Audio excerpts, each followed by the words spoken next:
In today's video, I'm going to teach you how to create and organize a new task in your project board on Monday.com. Let's start right from your main Monday.com workspace. First, open the project board you want to work in. This is your central hub where all of your tasks, updates, and team assignments live.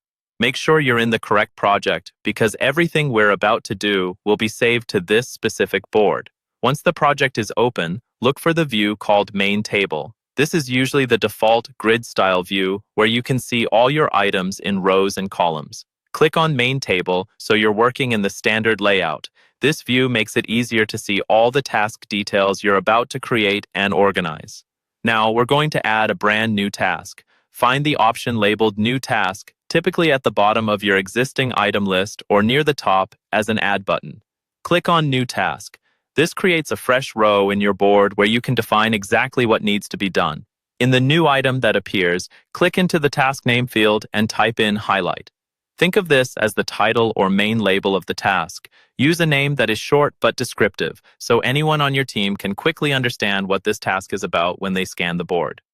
After you've typed Highlight, confirm or click on that new task to make sure it's selected and ready to edit.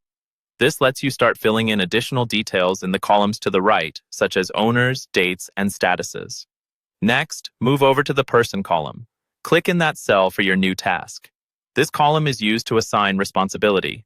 When you click on it, you'll see a list of team members who are part of this board. Click again on the person you want to assign the task to. Assigning a clear owner is important so everyone knows who is accountable for moving this task forward. Now that the task is created and assigned, we'll organize the view. Look toward the top of the board for sorting options and click on Sort. Sorting lets you rearrange how tasks appear, for example, by status, owner, or due date, so you can focus on what matters most. After adjusting Sort, click on the Group By option. Grouping helps you cluster tasks visually, such as grouping them by person or by status. Select the field you want to group by so that related tasks are collected together, making your board much easier to scan and manage at a glance.